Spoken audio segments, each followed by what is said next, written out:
Oklahoma City, 1985. On the interrogation table, a young boy stares into the void. 16 years old. Dark hair sticking to his forehead. Between his fingers, a black pen trembles.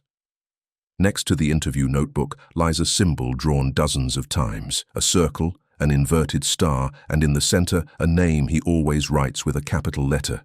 Lucifer. Approach. Look at the stiffness in his shoulders. You'd think he was just a kid worn thin by nightmares. Yet 3 people are dead, and their silence demands answers. First, a convenience store clerk shot point blank in the head. Then, weeks later, his own father and mother, executed as they slept. No motive, no money missing, just a void, and a boy convinced he'd obeyed a voice older than himself. At first, detectives think it's some religious delusion. A sensitive kid hooked on horror movies and role-playing games. Then the tone shifts when he whispers, "Lucifer wanted blood. I had to prove my loyalty." The officers exchange glances. The routine homicide file closes. A psychological one opens. A veteran cop notes calmly, able to describe the murders in detail without visible remorse. The next scene is an adolescent's bedroom frozen in time. Heavy metal posters on the wall, black candles, a Dungeons and Dragons board scattered with figurines. But at the center, a worn notebook.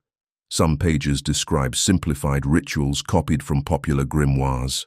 Others are filled with frantic scrawls. "He talks to me in the dark."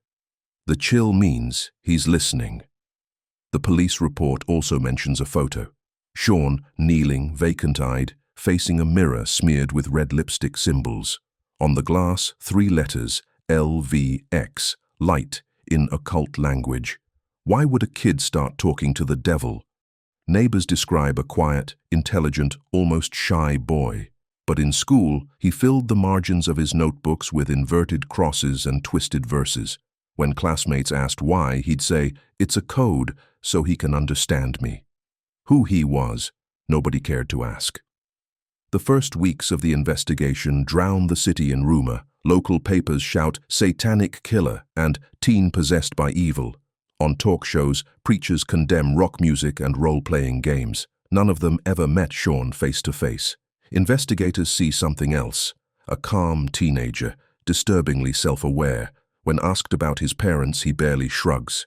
"They were asleep. I had to do it." That sentence repeats in every report. "I had to do it." A psychiatrist tries to piece together a coherent story. Sean describes the night when everything changed. A flickering lamp, voices crawling through the walls, the smell of sulfur. Then the idea, death as offering. He insists that Lucifer promised him peace, that after the first gunshot, silence would come. The expert notes a total dissociation from reality. Yet one thing disturbs him. The boy knows symbols found only in obscure grimoires published in London, impossible to access in rural Oklahoma. Where did he learn them? The press, mesmerized, twists every word into myth. They speak of pacts, possession, a child devoured by modern darkness. One morning paper headlines, "The devil turned 16." But behind the sensationalism hides something unbearable. 3 lives wiped out by a teenager whose descent no one saw coming. During the trial, Sean enters the courtroom in oversized handcuffs and a loose shirt. Murmurs ripple through the audience. A journalist swears the air turned cold when he walked in. The boy insists on testifying. Before the jury, he speaks softly, "I know what I did, but that wasn't me. He took over when I was ready." The courtroom freezes. Some cry, some scoff, convinced it's theater. The judges dismiss all mention of the devil. The verdict drops, guilty on all counts. Death sentence. Sean Sellers becomes the youngest person executed in the U.S. in decades. A teenager who prays before each postponed execution, who sketches crosses on envelopes to his guards. One of them will later recall that Sean often spoke into the darkness of his cell. He said Lucifer doesn't like prisons, but he can enter if he wants to. Psychiatrists come and go, unsure whether Sean truly believed in his bond or used it to survive. Some diagnose dissociative disorder rooted in early trauma. Others blame identity drift shaped by the satanic panic of the 1980s, yet fear lingers. How does an ordinary boy come to see murder as an offering? Approach closer. Imagine the cell, 3 meters by 2, lit by a single weak bulb. Every night, a prayer. Every morning, the same shape scratched into the wall, an inverted star. He no longer writes Lucifer in full, only an initial, L, as if the name itself carried danger. The official report closes on a simple conclusion: triple homicide by a mentally disturbed juvenile. The rest gets filed under mystical delusion. Case closed. But something refuses the logic. A date, a symbol, a line hidden beneath the last page of his notebook: the light will come from the south. No one ever discovered what it meant, and even as the file shuts, one question still hangs in the air, quiet, almost defiant. Who was really speaking to him that night? The case has been closed for years. 3 murders, an unstable teenager, a conviction without dispute. Yet deep in the archives of McAllister Prison, a retired inspector keeps flipping through yellowing pages. Winter 1998. His desk lamp flickers. On the folder's cover, he once scribbled a line by hand. Lucifer never signs his real name. He reopens the psychiatric annex. Drawings, letters to the governor, Bible verses circled in red pencil. Sean's favorite line, Lucifer, son of the morning, how art thou fallen, returns like a haunting refrain. The Inspector Jones never believed in possession, but one margin note still bothers him. Voice mentioned before store clerk's murder, exact word used, order. Order. Not a delusion, not an hallucination, an order. Jones starts tracing the source. He discovers that before the killings, Sean exchanged letters with someone signing as RDM, a correspondent claiming to lead an underground esoteric group. The return address points to a small occult arts fanzine, its content a mix of inverted prayers and invocations drawn from Old English grimoires. Among them, a familiar phrase copied word for word from Sean's notebook: call him when the blood falls asleep. Jones follows the lead. The man behind those initials died of an overdose in 1989. His correspondence reveals at least 10 teenagers obsessed with his writings. Some vanished, others were institutionalized. Sellers had not acted in a vacuum. A network, fragile but real, bound these kids together through the same symbols and visions: a star, a fallen angel, a promise of power through pain.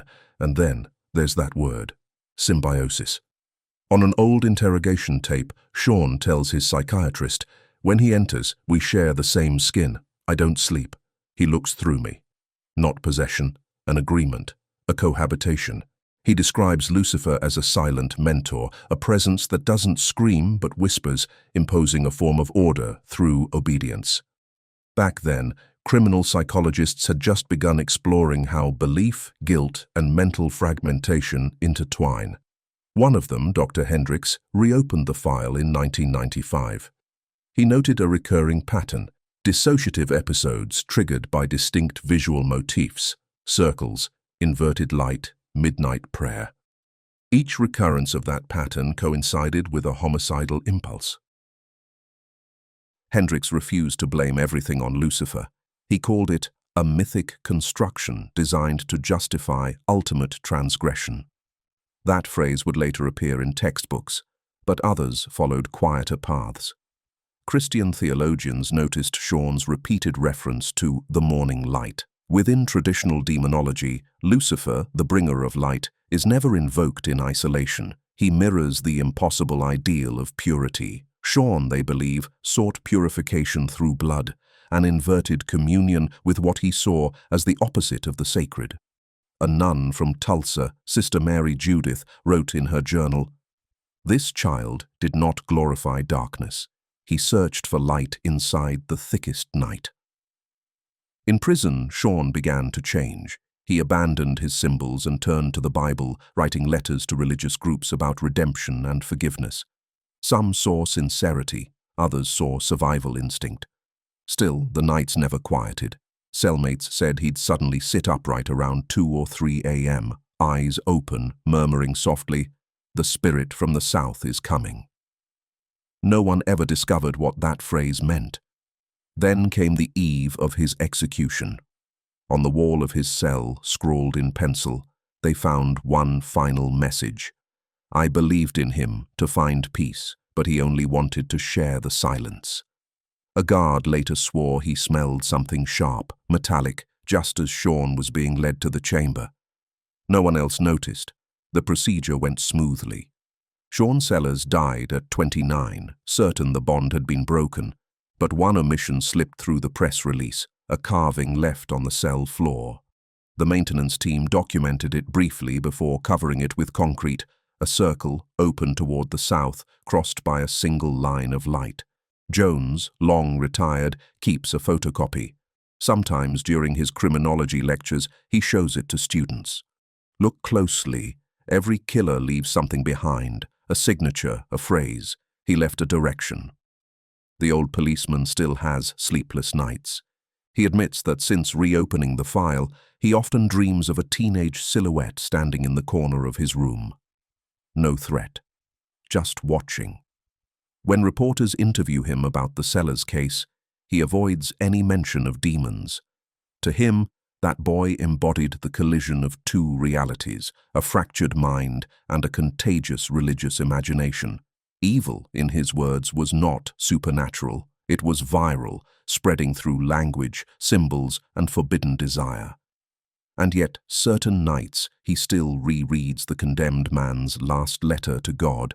Lucifer promised me freedom. He taught me that light hurts more than the dark. Over the years, the case turned into legend across criminology and theology departments. Some saw it as the origin of America's 1980s satanic panic. Others as a cautionary tale about belief's power to twist itself. Still, one puzzle resists every rational reading. In 2001, a misfiled archive revealed one last sketch dated the week before Sean's death. 3 figures, one bearing an inverted cross, one crowned with a halo, one faceless. Beneath them, a single sentence.